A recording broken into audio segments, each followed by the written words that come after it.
अल्हम्दुलिल्लाह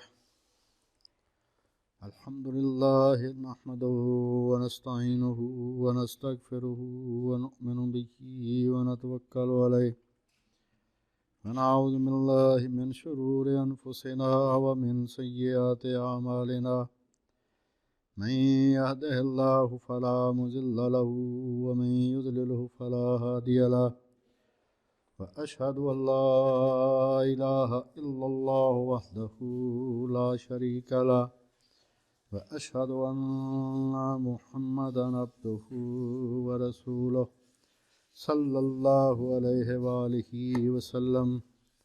औज़ु बिल्लाहि मिनश शैतानिर रजीम। बिस्मिल्लाहिर रहमानिर रहीम। वमा मुहम्मदुन इल्ला रसूल क़द ख़लत मिन क़ब्लिहिर रुसूल अफ़ा इन मात औ क़ुतिला इंक़लबतुम अला अक़ाबिकुम व मन यन्क़लिब अला अक़बैहि फ़लन यज़ुर्रल्लाह शैआ व सयजज़िल्लाहु शाकिरीन। अम्मा बाद फ़इन्न खैरुल हदीसी किताबुल्लाह व खैरुल हदी हदी मुहम्मद सल्लल्लाहु अलैहि व आलिहि वसल्लम व शर्रल उमूरि मुहदसातुहा व कुल्लु मुहदसतिन बिदअह व कुल्लु बिदअतिन ज़लालह व कुल्लु ज़लालतिन फिन्नार।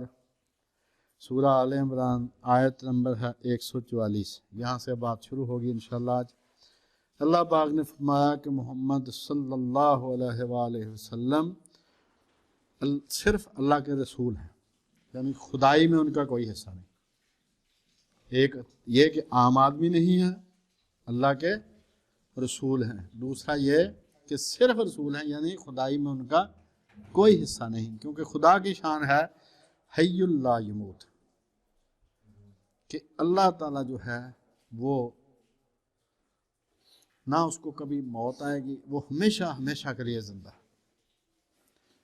तो अल्लाह पाक ने फरमाया कि आप सिर्फ अल्लाह के रसूल हैं। आपसे पहले भी अल्लाह के रसूल गुजर चुके हैं। अगर बेलफर्ज वो फौत हो जाएं या उनको कत्ल कर दिया जाए तो क्या तुम मुर्ताद हो जाओगे? और जो कोई मुर्ताद हो जाएगा तो अल्लाह का कोई नुकसान नहीं करेगा और अल्लाह शुक्रगुजारों को बड़ा सवाब देगा। ये जंग ओहद के पस मंज़र में बात हो रही है कि जब ये अफवाह फैली, काफिरों ने ये अफवाह फैलाई कि रसूल करीम अलैहिस्सलाम को शहीद कर दिया गया। हज़रत मुसअब बिन उमैर रज़ी अल्लाह तआला अन्हु वो हुजूर के हम शक्ल थे, वो शहीद हुए थे वहाँ पर। तो असल एटम बम से भी बड़ा हथियार, जो ख़तरनाक हथियार है एटम बम से भी ज़्यादा, वो है प्रोपेगेंडा, जिसको आजकल मीडिया वार कहते हैं ना। ये जंग से पहले भी होती है, जंग के दौरान भी होती है, जंग के बाद भी होती है। लेकिन लोगों के हौसले अगर तोड़ दिए तो उनके पास चाहे एटम बम वो कुछ भी नहीं कर सकते। तो उन्होंने हौसले तोड़ने के लिए ये झूठा प्रोपेगेंडा शुरू कर दिया कि हजूर अलैहिस्सलाम शहीद हो गए। तो जो कुछ लोग थे, आखिर इंसान होते हैं, इंसान ही होते हैं, चाहे जितना मर्जी नेक हो, तो उन्होंने सोचा भी जब रसूलुल्लाह नहीं रहे तो फिर किस लिए लड़ना। दूसरे जो थे उन्होंने कहा कि भाई जब रसूलुल्लाह रहे तो तुमने जिंदा रह के क्या करना है। वो ज्यादा हौसले लड़े और जो पहला ग्रुप था वो तलवारें फेंक के बैठ गया। तो अल्लाह ने फरमाया कि अगर ये रसूलुल्लाह भी उसी तरह जिस तरह के पहले नबी थे उसी तरह नबी हैं, रसूल हैं, अगर ये फौत हो जाएं जिस तरह पहले नबी फौत हुए हैं, यानी दुनिया में कोई नेको बद नहीं है जो हमेशा जिंदा रहे, सिर्फ अल्लाह पाक है जिसने हमेशा जिंदा रहना है। हय्युल ला यमूत सिर्फ और सिर्फ अल्लाह पाक है। और रसूलुल्लाह की जो इस दुनिया से जाना है, नबियों का जो इस दुनिया से जाना है, वो हम सब के लिए इस बात की दलील भी है, वार्निंग भी है कि अगर वो नहीं रहे तो हम भी नहीं रहेंगे। हज़रत शाह सादी ने बहुत कमाल का शेर लिखा है, बदुनिया गर कोई पाइंदा बूदे, अगर दुनिया में कोई हमेशा रह सकता, अबिल कासिम मोहम्मद जिंदा बूदे सल्लल्लाहु अलैहि वसल्लम, तो हुजूर जिंदा रहता। अगर वो नहीं रहे तो फिर किसी ने भी यहाँ नहीं रहना। तो अल्लाह पाक ने फरमाया कि ये भी उसी तरह रसूल हैं जिस तरह पहले रसूल थे, यानी वो भी फौत हो गए या उनको शहीद कर दिया गया। अगर ये भी फौत हो जाए या शहीद कर दिए जाएं तो क्या तुम मुर्ताद हो जाओगे? और जो मुर्ताद होगा अल्लाह का कुछ नहीं बिगाड़ेगा। हाँ, जो ईमान पर बाकी रहा अल्लाह उनको शुक्रगुजार कहता है कि उनको बहुत जल्द ही बहुत बड़ा उनको सवाब दूंगा, बदला दूंगा। और अल्लाह पाक ने फरमाया किसी शख्स में ये ताकत नहीं, अगली आयत, कि अल्लाह के हुक्म के बगैर मर जाए। जिसको भी मौत आनी है खुदा के हुक्म से आनी है। कोई आदमी किसी को कत्ल नहीं कर सकता जब तक उसकी मौत का वक्त ना आ जाए। तो ये जंग में तुमने हथियार फेंक दिए थे या कोई लोग मौत से डर के छोड़ गए थे मैदान जंग, तो फरमाया किसी शख्स में ताकत नहीं है कि वो अल्लाह के हुक्म के बगैर मरे। उसने हर एक की मौत का वक्त मुकर्रर कर रखा है। और जो शख्स इस दुनिया में अपने अमाल का बदला चाहे तो हम उसको यहीं बदला दे देंगे। जैसे कुफार के साथ हो रहा है कि वो जो नेकी को करते हैं तो उनको यहीं ज़िंदगी में माली तरक्की या किसी और शक्ल में उनको बदला दे दिया जाता है, यहीं पर उनका सवाब बराबर। और जो आखिरत में तो सवाब का तालिब हो उसको हम वहाँ अजर देंगे और हम शुक्रगुजारों को अनकरीब बहुत अच्छा सिला देंगे। फिर ये प्राप्यगंडा, असल में प्राप्यगंडे से बड़ा कोई था। मुनाफिकीन ने कहा कि अगर ये लोग नेक होते तो ये जंग लड़ते। तो अल्लाह पाक ने फरमाया बहुत से नबी हुए हैं जिनके साथ मिलकर अल्लाह वालों ने जंग की है। जिनको तुम वली अल्लाह कहते हो ना, वो नबियों के साथ मिलकर जंगें लड़ते थे। और जो मुसीबतें उन पर आई अल्लाह की राह में, उसके सवाब उन्होंने ना तो उनका दिल टूटा ना उन्होंने हिम्मत हारी। और ये जो सब्र करने वाले मुश्किल मिजाज हैं अल्लाह उनको बहुत पसंद करता है। और वो जो लोग थे जो नबियों के साथ थे, वली अल्लाह थे और नबियों के साथ मिलकर जंग लड़ते थे, उसमें जो भी मुसीबतें आई उसमें उनकी दुआ क्या होती थी? रब्बना अग़फ़िर लना ज़ुनूबना व इसराफ़ना फ़ी अमरिना व सब्बित अक़दामना वंसुरना अलल क़ौमिल काफ़िरीन। उस हालत में भी वो रब पर एहसान नहीं रखते थे कि जनाब हम बड़ा काम कर रहे हैं, नहीं, उसमें भी कहते थे कि सरकार हमसे ही गलती कोई ना कोई हुई होगी जो ये मुसीबत आई है, तो हम आपसे ये मिन्नत करते हैं। यानी उस हालत में भी उनके मुंह से कोई बात निकलती तो यही ये अल्लाह पाक उनकी बात दोहरा रहे हैं कि ए परवरदिगार, ए हमारे रब, हमसे जो गुनाह और ज़्यादतियाँ हमसे हुई हैं वो हमें माफ़ फरमा, हमें साबित कदम रख और काफिरों पर फतह अता फरमा। हम भी यही दुआ करते हैं कि ए अल्लाह हमारे हालात इस वक्त जो भी हैं वो हमारे अपने अमलों का नतीजा, हम बिल्कुल मानते हैं, तस्लीम करते हैं। हमारे मुल्की लेवल पर भी, इंटरनेशनल लेवल पर मुसलमानों के जो हालात हैं वो हमारे अपने गुनाहों का नतीजा, हम उसकी माफ़ी चाहते हैं। तो हम आपसे ये मिन्नत करते हैं कि हमें मुआफ़ कर दे और हमें काफिरों पर फतह नसीब कर।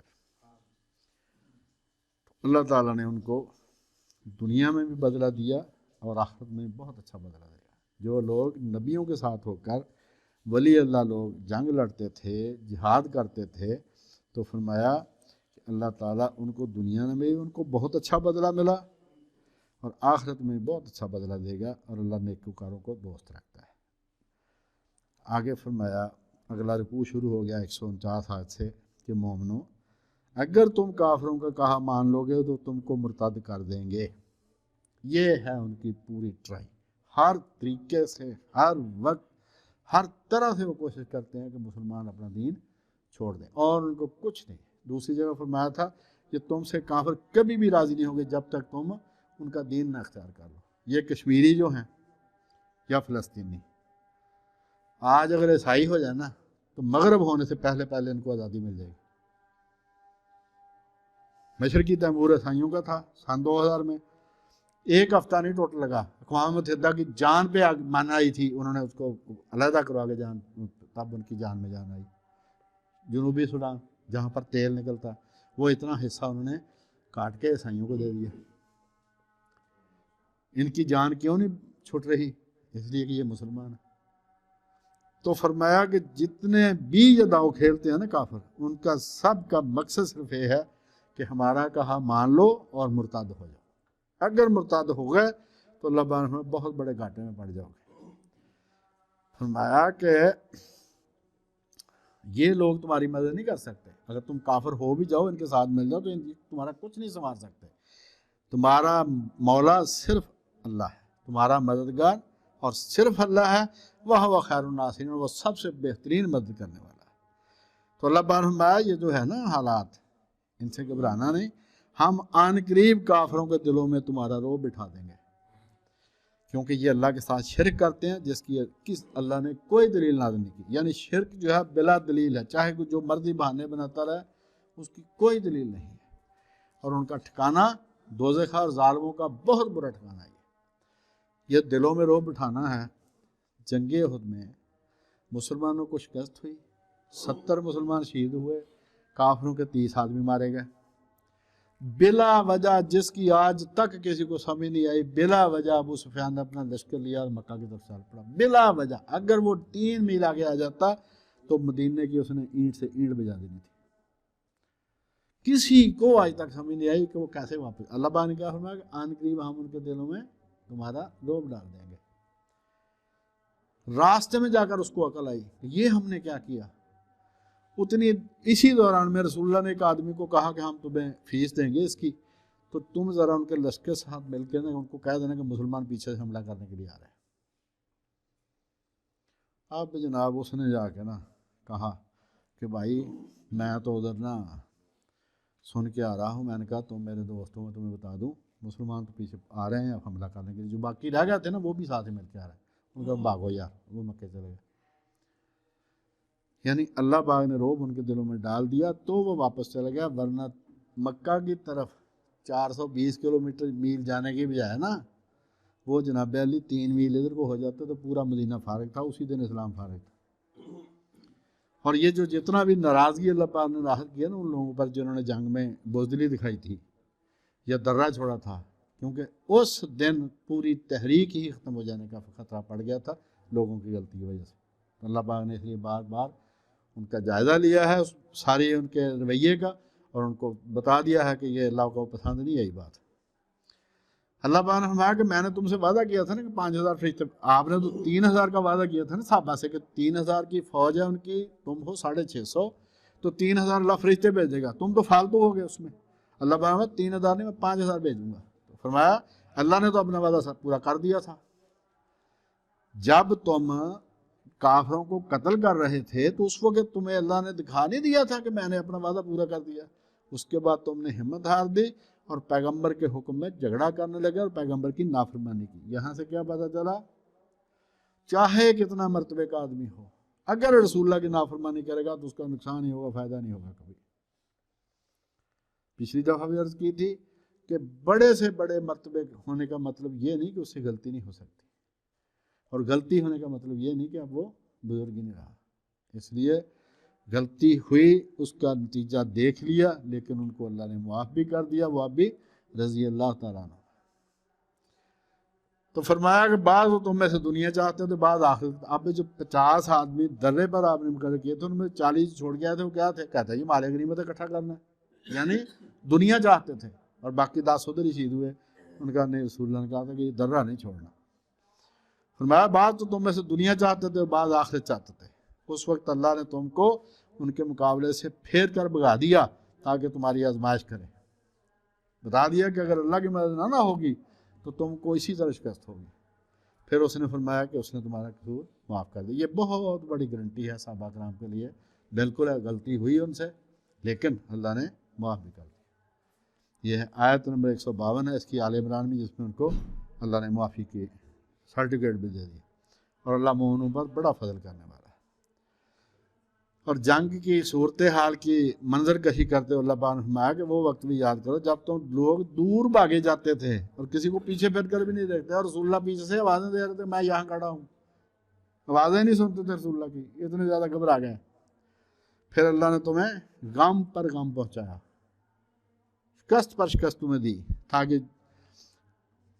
वजह क्या बताई, ये गम इसलिए पहुँचाया ताकि ज़िंदगी में कभी भी कोई चीज़ गुम हो जाए ना, तुमसे मिस हो जाए, नुकसान हो जाए, तो तुम दिल ना तोड़ के बैठ जाना। ये अल्लाह का हुक्म होता है सारा कुछ। अगर कोई चीज़ पास थी जाती रही तो उस पर बहुत ज़्यादा अफसोस नहीं करना, ये हुक्म अल्लाह की।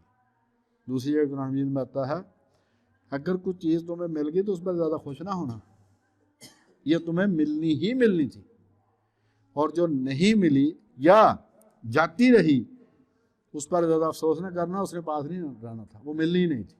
लिहाजा अल्लाह बान फरमाया कि जो चीज़ तुम्हारे हाथ से जाती रही या मुसीबत तुम पर आई तो उससे तुम अफसोस ना करो, उस पर अल्लाह तुम्हारे सारे अमाल से खबरदार। अब जनाब जब सूरत हाल ये हो गई कि जंग में हार गए, फिर अल्लाह ने उनको उनमें रोब डाल दिया काफरों में, वो चले गए, उसके बाद अल्लाह ने रंजो गम के बाद तुम पर तसल्ली नाज़िल फरमाई और तुम पर नींद तारी हो गई। यानी ऐसा हो सकता है कि आदमी को जख्म भी लगे हुए हों, जंग भी हार दी हो, टेंशन में भी हो और उसको नींद आ जाए, अल्लाह ने फरमाया तुम पर नींद आ गई, इससे तुम्हें सुकून मिला। और एक जमात ऐसी थी, कुछ लोग ऐसे थे जिनको जान के लाले पड़ रहे थे, वो अल्लाह ताला के बारे में बुरे गुमान करते थे। बुरे गुमान करने का मतलब क्या है कि जनाब चंगे वादे कीते जी साढ़े नाल कोई भी नहीं पूरा किया, अल्लाह पाक ने मैंने अपना वादा पूरा किया था, तुमने नाफरमानी की थी रसूलुल्लाह की, लिहाजा नुकसान हुआ।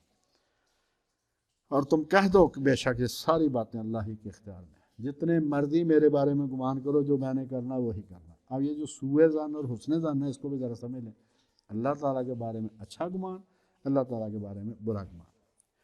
जो आदमी ये समझता है कि ये चीज़ें, जो हालात मेरे हैं इस वक्त, ये मेरे साथ नहीं होना चाहिए था, वो अपने आप को अल्लाह से ज़्यादा अक्लमंद समझता है, वो अल्लाह के साथ बुरा गुमान कर रहा है। दूसरा, वो आदमी जो अल्लाह पर ईमान नहीं लाता, इबादत अगर ईमान लाया हो तो नेक अमल नहीं करता, वो ये गुमान करता है कि अल्लाह मुझे इसका अजर नहीं देगा, अगर मैं नेक अमल करूँगा भी ना, मिलना मिलाना कुछ नहीं है। हुस्न ज़न क्या है कि जो मुझे मिला है यही मेरा बनता था, शुक्र अल्हम्दुलिल्लाह।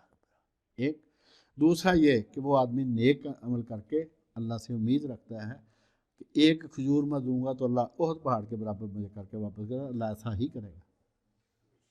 एक खजूर अगर अल्लाह के नाम पर दी है, यानी थोड़ी खैरात भी की, मकसद ये कि थोड़ी खैरात भी की है तो अल्लाह ओहद पहाड़ के बराबर करके वापस करेगा। और ओहद पहाड़ जो है जिसने देखा है वो 12 मील लंबा है, समझ आई ना जी। दूसरी बात हदीस में आता है कि सदका जो दिया जाता है रब के नाम पर, उसको अल्लाह पालता रहता है जैसे तुम लोग दुम्बा पालते हैं, और क़यामत के दिन बहुत बड़ा करके वापस करेगा। तो अल्लाह पाक फरमाया कि मेरे साथ बुरे ख्याल ना करना, हुस्न ज़न रखना मेरे बारे में। तो यही बात नेकी के बारे में हज़रत इमाम जाफ़र सादिक रज़ी अल्लाह ताला अन्हु ने फरमाया। ये बहुत गौर की बात प्लीज़, शैतान बहुत दाव लगाता है, असल उसका काम क्या है, दिल तोड़ना। जब हौसला तोड़ देता है, शक डाल देता है, तो फिर आदमी दिल तोड़ के बैठ जाता है, बेबस वो ना, वो परेशान होकर बैठ जाता है। हज़रत इमाम ने क्या फरमाया कि अल्लाह ताला के इस बारे में कभी सूए ज़न नहीं रखना। लोगों ने पूछा कि हज़रत इससे क्या मुराद है? फरमाया कोई नेकी छोटी करो या बड़ी करो, उसके बारे में पूरा यकीन रखना कि ये कबूल है। अगर तुमने ये सोचना शुरू कर दिया ना पता नहीं कबूल हो कि नहीं, तो फिर तुम आहिस्ता आहिस्ता सारी नेकी छोड़ दोगे। ये पता यार कि कर लिया अब काम, अब पता नहीं कबूल है कि नहीं। जैसे 27वीं रात की दुआएं नहीं हमारे बुजुर्ग मानते हैं कि फरिश्तों को एक एक गलती जो उनको भी भूली होती है ना, वो याद कराते हैं, ये भी लिख लो हमारे बारे में। या अल्लाह हमने रोजे जैसे रखने वैसे नहीं रखे, हमने नमाजें तरावियाँ जैसे पढ़ने, पर तू पूरी लिस्ट उन्होंने दसन दिया पूरी। सिंपल अल्लाह पाक के बारे में ये ख्याल रखो कि मैंने जो भी किया है वो कबूल है। लेकिन दूसरा हजरत इमाम ने कहा कि दूसरा पहलू भी है इस बात का कि तकसीर से बाहर नहीं, कसर नहीं होता दो नुक्ते काफ के साथ, उसी से तकसीर है, कसूर जिसको हम कहते हैं अपनी बोली में, तो मैं तकसीर से बाहर नहीं निकलना। हर वक्त ये सोचना है कि मेरा अमल है तो कबूल, लेकिन है थोड़ा, मैं और नेकी करूँ, मैं और नेकी करूँ, मैं और नेकी। आज के बाद आप ये जहन में बिठा लें, आपने 2 रकतें पढ़ी हैं, कबूल है। आपने किसी को 2 टके दिए, कबूल है। आपने रोज़ा रखा, कबूल है। नफल है, फ़र्ज है, जो भी आपने बेटी बेटों के साथ नेक सलूक किया, वो कबूल है सारा।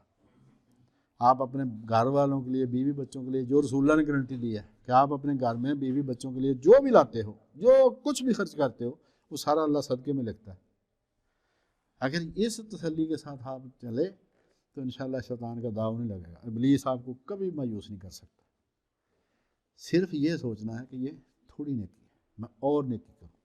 अल्लाह पाक ने फरमाया कि ये जो तुम सुएज़न करते हो ना अल्लाह के बारे में, ये नहीं करना।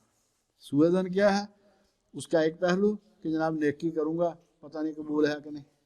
हज़रत इमाम ने मिसाल दी कि हज करके जब अरफात से शाम को निकलता है ना मगरिब के वक्त, अगर उस वक्त किसी ने ये ख्याल किया कि पता नहीं मेरा हज कबूल है कि नहीं, तो ये उसकी ज़िंदगी के सब गुनाहों से बड़ा गुनाह अल्लाह लिखेगा। कि तुझे घर में बुलाया, तुझे तौबा का मौका दिया, तूने माफ़ी मांगी, क्या मेरी को तेरे साथ कोई ख़ानदानी दुश्मनी है कि जो मैं तुम्हें माफ़ी नहीं करूँगा? लिहाजा तूने सबसे बड़ा बुरा गुमान किया मेरे बारे में, मैं घर बुला के भी माफ़ नहीं करूँगा तुम्हें, तो अब तेरा गुनाह सब गुनाहों से बड़ा है। लिहाजा ये जो कुरान मजीद में फरमाया ना, ज़न्नुल जाहिलिया, जाहिलियत के ख्याल है, ये नहीं करने अल्लाह के बारे में। नेकी की है पूरी तसल्ली रखो, जो भी की है कबूल है, लेकिन थोड़ी है। दूसरा, जो हालात मेरे हैं यही मुनासिब थे, अल्लाह ने मेरे साथ कोई जुल्म नहीं किया, जो चीज़ नहीं मिली वो नहीं मेरे लिए मुनासिब थी। आगे जनाब अल्लाह पाक ने फरमाया कि ये लोग कहते हैं कि हमारे इख्तियार में कुछ नहीं है जी, रसूलुल्लाह हमारी बात ही नहीं मानते। हमने कहा था मदीने में रह के करते हैं मुकाबला, इन्होंने बात ही नहीं मानी, ओहद में चले आए। तो जब हमारी बात ही नहीं मानी जाती, हमारा इख्तियार ही नहीं चलता, तो हम क्यों इनका साथ दें? अल्लाह पर ये जाहिलियत के ख्याल है, सारी बातें अल्लाह के इख्तियार में। क्या कि रसूलुल्लाह जो कुछ करते हैं वो अल्लाह के हुक्म से करते हैं, वो तुम्हारे मशवरे से नहीं करने करना उन्होंने, जो अल्लाह कहता है वो। ये लोग दिलों में बातें मख्फी रखते थे, तुम पर ज़ाहिर नहीं करते थे। ये जो मुनाफिक लोग हैं अपना निफाक दिल में छुपा के रखते थे, रसूलुल्लाह पर ज़ाहिर नहीं करते। अल्लाह पाक फरमाता कि मैं तुम्हें ये बता रहा हूँ, ये ज़ाहिर नहीं करते निफाक, ये कहते हैं कि हमारे बस में होती तो हम कत्ल ही ना होते, यानी हमसे मुराद हमारे रिश्तेदार ना कत्ल होते। और अल्लाह पाक ने फरमाया इनको कह दें, ये बहुत जो अक्लमंद बनते हैं ना कि अगर हमारी बात मानते तो कत्ल ना होते ओहद में। फरमाया जिनकी तकदीर में मारा जाना लिखा था वो अपनी कत्ल गाँव की तरफ खुद चल कर आते। अब भी ऐसे ही मगरिब के बाद जब दोस्त बुला के लेके जाता है, गांव में ये अक्सर कत्ल मगरिब के बाद ही होता है, दोस्त बुला के ले जाके जाते हैं घर से और खेतों में जाके फारे। उसको अगर पता हो कि ये मुझे कत्ल करने के लिए लेके जा रहे हैं तो क्या वो जाएगा उनके साथ? नहीं। मैं जिसकी बारी आ गई ना वो खुद जाएगा अपनी कत्लगाह की तरफ। तो ये जो अक्लमंद कहता है हमारा मशवरा होता तो ये कत्ल ना होते, कत्ल होना ही होना, जिसने होना था उसने पहुंचना। अल्लाह पाक ने फरमाया कि ये इससे गर्ज हमारी ये थी कि अल्लाह तुम्हारे सीनों की बातों को आजमाए, ये पता करे कि तुम सच्चे मोमिन हो या मुनाफिक हो, और जो कुछ तुम्हारे दिलों में है उसको खालिस और साफ कर दे, और अल्लाह दिल की बातों को खूब जानता है। आगे फरमाया कि जब ओहद के दिन मोमिन और काफिरों की दोनों जमातें आपस में जंग उनकी शुरू हो गई तो कुछ लोग भाग गए। तो उनके बाज़ अफ़ाल के सबब, यानी उनके जो पहले किए हुए गुनाह थे ना जिनमें इखलास नहीं था, शैतान ने उनको फिसला दिया। लेकिन बाद में चूँकि मोमिन मुखलिस थे, लेकिन कुछ गलतियाँ ऐसी हुई थी जिनमें सबसे बड़ी तो उस दिन रसूलुल्लाह की नाफरमानी थी। शैतान ने उनको फुसला दिया, मगर अल्लाह ने उनका कसूर माफ़ कर दिया। बेशक अल्लाह ताला गफूरन हलीम है, बख्शने वाला भी है और बहुत बुर्दबार भी है, तहम्मुल वाला भी बहुत ज़्यादा। फरमाया कि मोमिनो उन लोगों जैसे ना होना जो कुफ्र करते हैं, और जब मुसलमान जिहाद को निकलें या अल्लाह की राह में सफ़र करें उसमें वो मर जाएं तो उनकी निस्बत कहते हैं कि अगर ये हमारे पास रहते तो मारे ना जाते। इन बातों से मकसूद ये है कि ये लोग अल्लाह ताला ने इनके दिलों में हमेशा के लिए गम पैदा कर दिया, इनको यही पछतावा सारी ज़िंदगी रहेगा अगर वो हमारे पास होते तो मारे ना जाते। हालांकि असल सूरत क्या है, वल्लाहु युही व युमीत, अल्लाह ही ज़िंदगी देता है, अल्लाह ही मौत देता है, और अल्लाह तुम्हारे सब कामों को देख रहा है। और अल्लाह ताला के रास्ते में अगर मर जाओ या मारे जाओ तो ये उससे बेहतर है जो माल दुनिया का लोग जमा करते हैं। यानी जब तुम अल्लाह के रास्ते में शहीद होगे तो फिर अल्लाह ताला जो इनाम देगा वो उससे बहुत बेहतर है जो उस माल से जो लोग ये घरों में जमा करते हैं। और तुम अगर अल्लाह के रास्ते में मारे जाओ तो अल्लाह के हुजूर में इकट्ठे किए जाओगे। यानी इसका मतलब क्या है, जब अल्लाह के हुजूर जाओगे तो अल्लाह ताला तुम्हें बेहतरीन अजर अता फरमाएगा। आगे हुजूर अलैहिस्सलाम के बारे में 159 नंबर आयत है, उसमें अल्लाह पाक ने फरमाया कि ये अल्लाह की मेहरबानी है कि मेरे रसूल के आपकी तबीयत बड़ी नरम है। अगर आप सख्त तबीयत होते तो ये लोग आपके पास से भाग जाते। इनकी बातें सुनकर आप अब ज़्यादा गुस्से में ना आना, इनको माफ़ कर दो और अल्लाह से भी इनके लिए मग़फ़िरत मांगो और इनसे मशवरा वगैरह लेते रहो। यानी वो लोग जो मैदान उहद से भाग गए थे, अल्लाह ताला ने क्या कहा, एक तो ख़ुद माफ़ रसूलुल्लाह से सिफारिश की कि उनको माफ़ कर दें क्योंकि रसूलुल्लाह की नाफरमानी की थी। फिर फरमाया कि मुझसे भी इनके लिए माफ़ी मांगना और इनसे अपने कामों में मशवरा लेना, यानी इनकी इज्जत बहाल कर देना ताकि ये लोग आपके साथ हैं। और असल क्या फरमाया हुजूर को कि भरोसा अल्लाह पर रखना है, बेशक अल्लाह भरोसा रखने वालों को दोस्त रखता है। यानी इनका वमन नस्रु इल्ला मिन इंदिल्लाहिल अज़ीज़िल हकीम, मदद नहीं है, मदद कोई नहीं कर सकता सिवाय अल्लाह के जो गालिब भी है और दाना भी है। तो फरमाया कि ये सारे दुनियादारी के काम है, मैनेजमेंट के काम है, वरना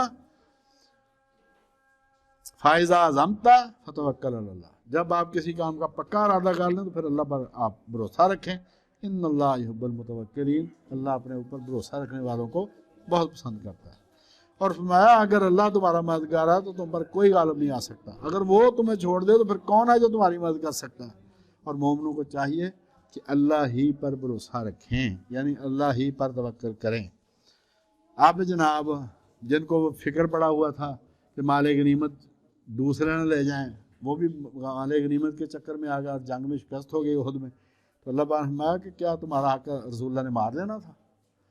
कभी नहीं हो सकता कि अल्लाह का नबी ख़यानत करे, और ख़यानत करने वालों को क़यामत के दिन ख़यानत की हुई चीज़ सामने लाना पड़ेगी कचहरी में। इसलिए हदीस में आता है कि जिसने किसी का ऊँट चोरी किया होगा या गबन किया होगा वो ऊँट उठाए हाजिर होगा कचहरी में। जिसने गाय किसी की इस तरह गबन की होगी वो गाय उठा कर आएगा और उस वक्त मुझे आवाज़ देगा आगे से नहीं, या रसूलुल्लाह, ए रसूलुल्लाह मेरी मदद फरमाए, तो मैं उसकी कोई मदद नहीं करूँगा। लिहाजा आप खबरदार करें, किसी का हक ना मारना। जो भी किसी का हक मारेगा वो ख़यानत की हुई चीज़ अपने ऊपर लाद कर कचहरी में शामिल दाखिल होगा। और फरमाया जो भी ख़यानत करने वाले हैं वो क़यामत का दिन ख़यानत की हुई चीज़ अल्लाह के रूबरू हाजिर करेंगे, फिर हर शख्स को उसके अमाल का पूरा पूरा बदला दिया जाएगा और किसी से बेइंसाफ़ी नहीं की जाएगी। भला जो शख्स अल्लाह की खुशनुदी का ताबे हो और वो शख्स की तरह ख़यानत कर सकता है जो अल्लाह की नाखुशी में गिरफ्तार हो। फरमाया जो मोमिन है वो कभी ख़यानत कर सकता है उसकी तरह जो अल्लाह का नाफरमान हो। उसका तो ठिकाना ही दोज़ख है और वो बहुत बुरा ठिकाना है। और फरमाया कि जो मोमिनीन हैं अल्लाह उन लोगों के अल्लाह के यहाँ दर्जे मुख्तलिफ हैं, यानी इंसान जितने भी हैं ना, मोमिन भी और गैर मोमिन भी, सब के दर्जे अल्लाह के दरबार में मुख्तलिफ हैं और अल्लाह सब के अमाल को देख रहा है। आगे फिर रसूल करीम अलैहिस्सलातु वस्सलाम आपकी शान में अल्लाह पाक ने फरमाया कि मतलब कोई एहसान नहीं अल्लाह ने जताया, ये एहसान जताया कि मैंने मोमिनों पर बहुत बड़ा एहसान किया जो मैंने उनके अपना रसूल भेजा। इंशाअल्लाह अगले जुमे इससे बात होगी और अल्लाह के फजल और करम से अल्लाह पाक हमारी नीयतों को दुरुस्त कर दे, हमारे अमाल को दुरुस्त कर दे। अल्लाह पाक हमारे मुल्क पर रहम फरमाए, अल्लाह पाक पूरी दुनिया पर रहम फरमाए। अल्लाह पाक हमें, हमारे मुल्क और पूरी दुनिया को अमन और खुशहाली अता फरमाए, खैर व बरकत और खुशियाँ अता फरमाए। वमा अलैना इल्लल बलाग।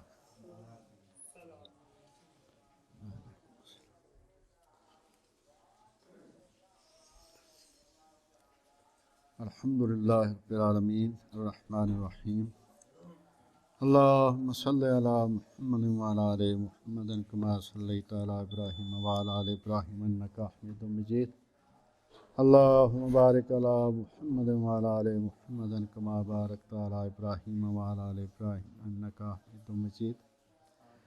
ला इलाहा इल्ला अंता सुब्हानका इन्नी कुन्तु मिनज़ ज़ालिमीन। अल्लाहुम्मा इन्नी असअलुका मिनल खैरि कुल्लिहि मा अलिमतु मिन्हु व मा लम अअलम व अऊज़ु बिका मिनश शर्रि कुल्लिहि मा अलिमतु मिन्हु व मा लम अअलम। अल्लाहुम्मा इन्नी असअलुका मिन खैर मा सअलका मिन्हु इबादुकस सालिहून व अऊज़ु बिका मिन शर्र मा इस्तअज़ाका मिन्हु इबादुकस सालिहून। रब्बना आतिना फिद दुनिया हसनतन व फिल आखिरति हसनतन व क़िना अज़ाबन्नार। सल्लल्लाहु तआला अला रसूल खैर खल्क़िही सय्यदना व मौलाना मुहम्मदिन व अला आलिहि व अस्हाबिहि अजमाइन बिरहमतिका या अरहमर राहिमीन।